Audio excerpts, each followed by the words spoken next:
Do sit down. I hope the stool's not fixed. No. Right? Unfortunately, we forgot to think of it. Let us start with the lady over here who insured with you. Mrs. Mills. Could you tell me what happened when you insured with... Well, I didn't actually. My husband did, and I lost my husband in a car crash. Sorry, could you say in a car accident, you know. And my solicitor was fighting it, you know, and they refused to sort of contact him and made all sorts of excuses that, you know, that they found some medical evidence that, you know, before he signed the policy, he should have looked at it properly, and which was proved in court. It was all a load of trash, you know, I mean, the whole thing. And they kept going on like this, messing us about, and they offered me 500 and stuck at that. And shortly before they came, you know, became, you know, they went sort of liquidation. Then we realised what had happened. They kept messing about, you know, and they wouldn't pay out the money. They just kept sort of offering me 500, and that was it. So the situation was that you'd lost your husband in a car crash? Yes, lost my husband, yes. So you were left with three children, yes. And they just sort of kept messing about, you know, sort of no particular purpose, you know. I mean, they just... Thank you very much. Well, mine seems quite trivial compared to this woman. And £240 might not seem a lot to you, Mr. Savundra, but it took me a long time to save it up. And I've got to now pay solicitors' costs, plus court fees, to fight this case to get it back. I mean, if this might be... Would you like me to comment on both of them? This might be fun to you, but it's certainly no fun to me. Would you like me to comment on both of them? Yes. This mic works, does it? Oh, very well. Oh, good. Well, it's heartrending to hear the first story. And the only thing I can say is, I'd like to ask one question, if I may. When did the tragedy occur? About 2 years ago, this coming March. In other words, for 2 years, in the case of a death, the company had not paid. Yeah. Madam, it breaks my heart to say this openly, but knowing the policy for 2 years, the policy, I say, it seems impossible. I'd go to the extent of saying it is completely impossible that your solicitor would have allowed a legal case of that strength to have hung around for 2 years, and the only possibility is that there was a material non-disclosure, and that the company offered you £500 ex gratia. He proved that. At the inquest, it was proved. You don't know about it, do you? I thought the poor gentleman was dead.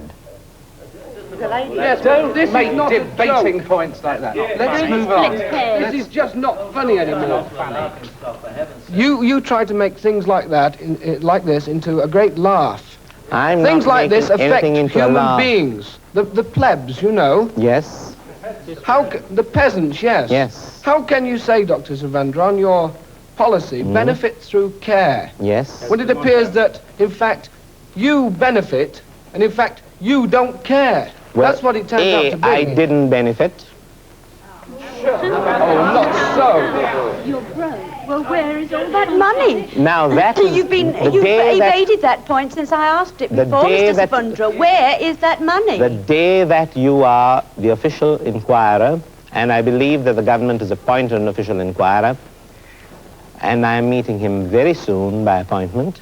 If you don't have a heart attack. Oh, well, that is God's will. That's what it always, let's move on to another case, because that's what it always seems to come back to me. It seems to come back to the officials and the top people, but that's fine. But when it's actual people involved, you don't seem to... Mrs. Chatterjee. But we can't deal with the people in a democracy. Just a moment. We must deal only with officials. Mrs. Chatterjee. We're the officials. Well, my husband was killed in January. If you are the creditors... Quiet a moment, please. Just a second. My husband was killed in a car crash. He was a passenger in January '65. And I was supposed to get £7,000. The claim was settled in April '65, and the cheque was held up for other excuses until June '65, when of course it bounced, which was a lot of use to me. Losing my husband, I was very badly smashed up myself. I only just lived. I'm very fortunate to be alive, yes. But what have you got to say? No compensation, nothing. The only thing I can say is this.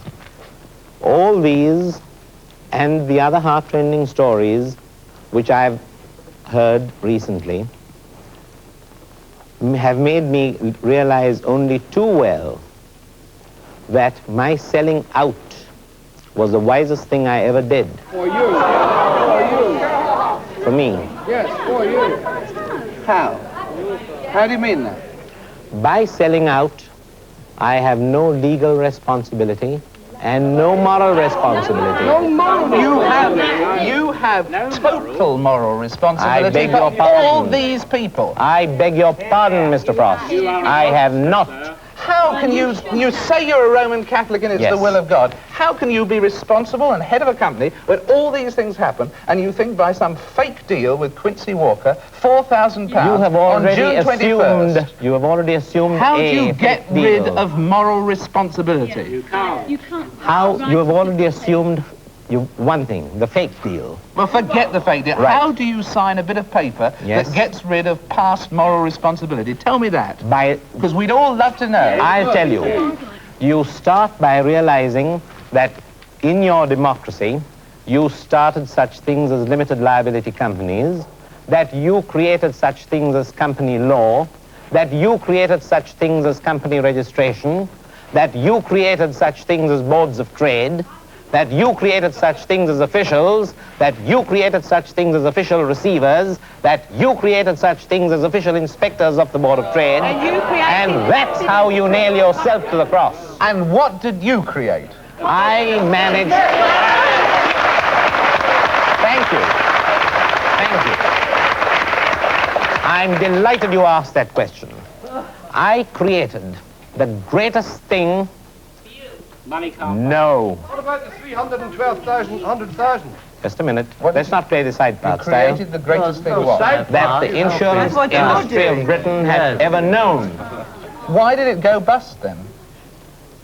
Do you really want to know? Yes. Right. You shall be told. If you are prepared to listen. Not if you are prepared to cross-examine, because this is a very poor cross-examination. I don't think I'm prepared to have another one of your smoke screens because we all observe the nature of that. This is not a smoke I just want to screen. come back to that basic point again, Yes. because this is what horrifies me Yes. about you. How can you hand over a company about June the 20th, 1966, to someone else, sign a piece of paper, Yes. and say that absolves you of legal responsibility? Right. Perhaps the Board of Trade aren't yet quick enough or clever enough to catch you on that. I hope they do. But how can you say that absolves you of moral responsibility? By the simple reason that you have forgotten that the man who took over was the managing director of the company from the day it was formed. So? And that he had run the company all the time.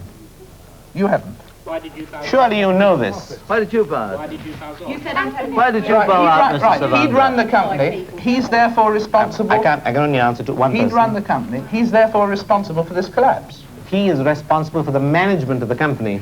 And therefore for the collapse of the I am not company. prepared to nail anybody else on the cross. You're now saying that you have this man who's responsible. Anybody You else knew on him the for cross, 10 Your Honour? years. How on earth could you let him run this company? You have either to be stupid or dishonest. Neither. In Which? God we trust, Neither. all of the strictly can. Neither. You have surely delegated responsibility in your time. You have surely delegated authority in your time. And if you have learned the basic principles of management, Mr. Frost, you'll know that when you delegate totally and fully. But when you delegate, it assumes you're in authority. And if you're in authority, you take the responsibility. No. Delegation is from above. When Please. a cabinet minister delegates to a civil servant, he carries the can. Please. When you delegate to somebody, Please, Praise be, you please. don't. I will suggest that you get practice of management or a few elementary books on the subject and study them first. let me just, so one last question. You can look at these people Yes. here, widows, widowers, whoever they are. Yes. And you can feel, I have no legal responsibility. Right. And I've signed a piece of paper, and I have no moral responsibility Right. either. Thank you. And it's not really the way to end the series, but it's the end of the series. Frosty. Bye-bye.